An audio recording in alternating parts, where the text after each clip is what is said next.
Tokotala Mama na papa Michel Mayabou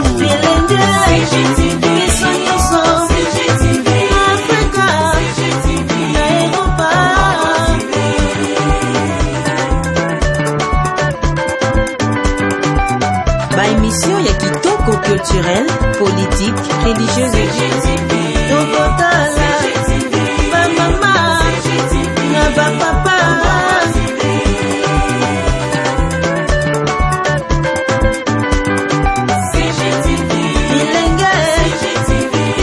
ebele bafilma yango à propos 18 ans ti Kabila kenda ti boye prince aussi la raté kaka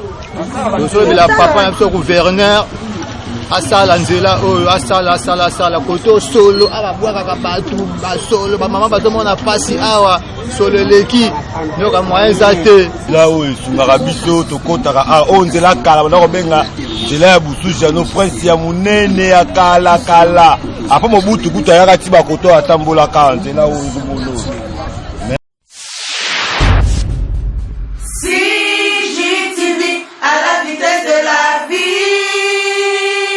Congo Gold TV, à la vitesse de la vie.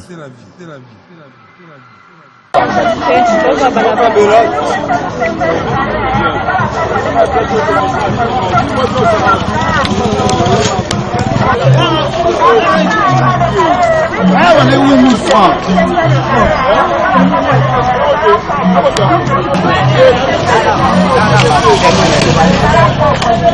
Ah, de fait.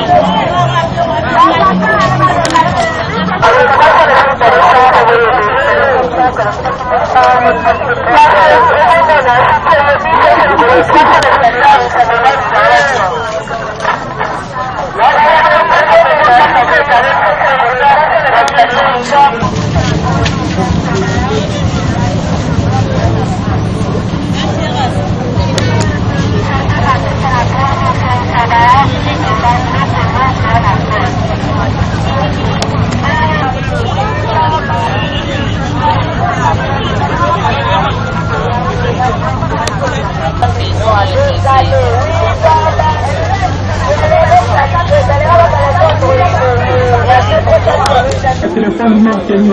Essence, dollars, charge, batterie, bastille, Boyac, Benguibino.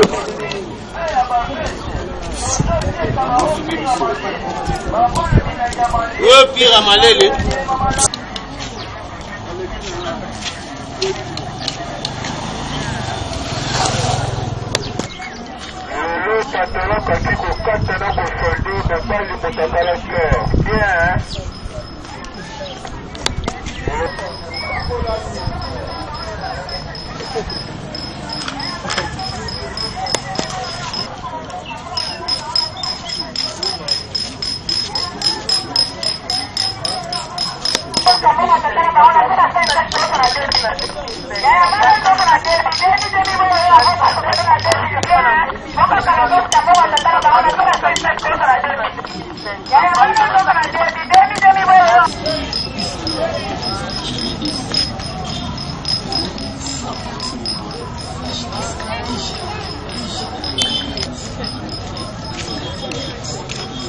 Sombo na sombo.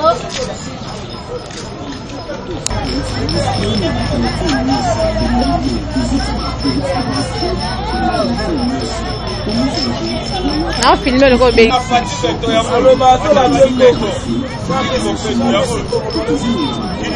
Ya nini hao?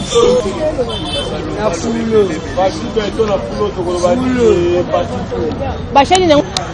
Bonjour papa. Bonjour maman. Ah, tu etoza wenza Gambela za venini. Awa toza na busi janu oyo to na direction ya Gambela prince oyo ekenda tina na bongolo soke boeke ti 7e rue. Mais banda bayebele bafilma yango à propos 18 ans ti Kabila kenda ti boye prince aussi la raté kaka la papa na so gouverneur asala nzela oyo asala koto solo ababwaka batu basolo bamama bazomona pasi awa solo eleki nyoka moyen eza te gouverneur tika kopanza bamama na wenze ya kosala banzela bato bazosufrir koto nzela eza te tika nde maka bakopanza tala maka banzela nanu banzela nde banzela pasi nzela oyo eta nzela ya kala bande bukana ebongaka te ti lelo yango tosenga ya gouverneur asana banzela nanu ye nde mutu aza gouverneur ya ville de Kinshasa aya mbangu asala mosala na ye oyo azwi na mboka changement tolobaki tolembi Kabila alongwa mosusu akota Fati akoti nzela oyo esungaka biso tokotaka oyo nzela kala banda kobenga nzela ya busushi yano prince ya monene ya kala apa mobutu kutu ayaka ti bakoto atambolaka nzela oyo ekobolo me basalaka yango te eza ya kobeba toma lobaka kumisaka bakosala banzelo babanda kosalaka banda ya bongolo kuna ti baya koto oyo basala te eta bosunga biso na biso bato ya moto tozala mposa kozwa bakilia ti kuna liboso nomoi toke noso bango ya tobaluki tokozwa bakilia awa mutu babeta makolo na ye te me tobabeta makolo akomi ti tosi bon toke tika bango soki mbula ebeti mpe toyaka su te tokopusa su ti kuna donc nyonso donc pasi donc leta bosunga biso babi pays la pays riche na biso ta biso peuple nous condition to vivre nango banzela eza te na biloko eza te kitoko te siko ba diamant ba or ba cuivre ba minerango musana yango nini toyebi te ya bandeko nanga ekoki kosunga biso ta ba minere bolobaka o ba biloko bibi na este kuna bakobasi banani tu ekosunga bisiko te en tout cas papa bosunga biso bosala biso ta nzela oyo tosala mosala na biso malamu ekosala malamu 2023 mpe ezali bozala mposala biso population mais soki bosala biloko bolakaki biso te eza kaka pasi mwe bosalaka nde bomosala makambo na bino mais soki biso tovote bino ya 2023 bozala difficulté mpo ya biso population mpo Kabila ke atikisali te oyo tokomi na changement mais tozokutaka le même buzoba en tout cas mingi akoloba ya te pasi vraiment mingi akoloba ya te pasi toloba mpe trop nakebi ke régime mauti oleka na ekiti nzela oyo ekufi kala toloba te komena na baniveau komena so bajournaliste ya mosusu baleki tongosimbela wa mabanga tokomona bato bakomi wa lokuta yango toza président sika beto biso mpe toya posa beto wana mpe tomona yango ya biso te ezala likolo te akulele biso nde mpe asali tomoni mpe na baforces tomoni mpe na mariano mpe baosala ti mais so biso nzela oyo eza mama na principal donc moto kolongwa awa mbamo ti aéroport atengama te akeka tudu akatisi bolake mama o limete lumumba mbamba moko ake esa bien soki bayebi na bango makambo toloba volonté wana basala volonté wana oyo tomoni lokola bakote mosusu ma volonté wana esalami biso tokumisa ndeni mona olali nzala epa na bango bakumisa bavoisin oyo balie batonzi liwa mwasi jamais nga na okende na kumisa nzela na kitoko soki otala epa ya biso moko epuri jamais donc vaut mieux ya biso eyasalama po interview oyo ekomela bakonzi est-ce que bourgmestre mani mama bourgmestre bino akasapu baseli aya mpe kotala venio bourgmestre na biso oyo toyebeleli bon avérifiaka na ye mpena banzela mpena te donc ayaka na mpo soki azalaka na volonté nzela oyo esalama nango ye mingi alingane kaka ke na wenze azwi mbongo nsima esili ya para wana mpena eloko mosusu bo souvenir na eza te ataka bourgmestre souvenir na ye to souvenir tongo tozala nango eza kaka ya nzela na biso kipaa nango mpe te tongana so mpe eloko mwa malonga mpe oyo asala te nde yango kaka mo tozolobela ye mpe so kaka volonté nde Fati alobaki biki rouge eza so mpe baotiela biso na biki rouge ya problème te tovai ne mpe mingi so ovai na moto alinga mpo tovai ne mingi motema esalaka nini esukaka osala mpe nini otiki mpe bato mosusu ayepa osala ti mvie na biso oyo gentimi ayela biso makambo ya sika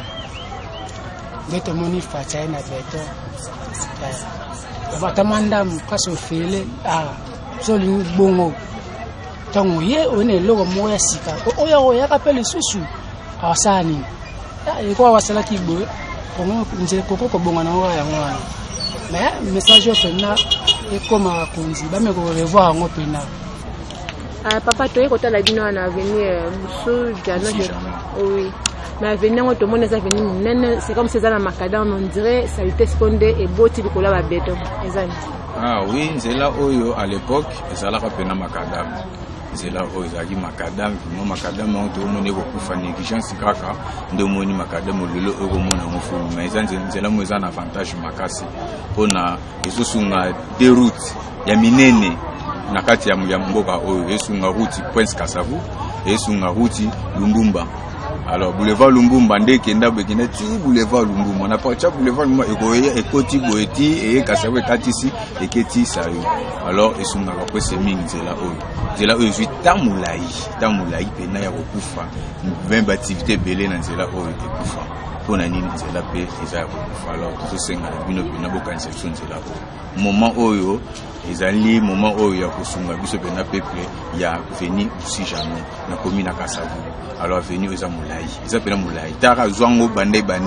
boulevard Lumbumba ti ekoti eyeti Kasavu ekosuka na direction Sayo esuki Sayo ebimi Prince Kasavu na côté ya Mapoto voilà etamboli bomo. Alors ezanzela mo malamu ekosunga so pona bambouteillage minga embouteillage sa mwana bongolo wana na pompe bongolo wana na station wana na Prince Kasavu. Alors embouteillage sa mwana mingi wana so ele no senga pana bourgmestre na gouverneur ya ville de Kinshasa Tasilingo Bila pour oui. Ni salut tale Jatilingo Bila wana père nanga na sepela ne mingi. Alors papa wana ezali génération sika eye lelo mupepa sika papa tala mupepa sika nzelande yango oyo ko l'accès mupepa sika yango oyo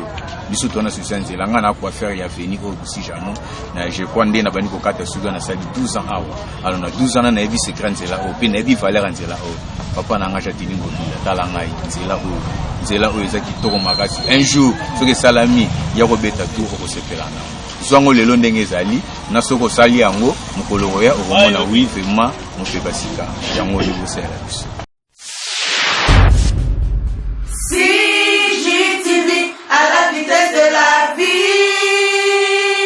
Congo Gold TV à la vitesse de la vie. CGTV, CGTV, ma maman, CGTV, ma papa. Michel Mayabou. CGTV, CGTV, Africa, CGTV, Europa.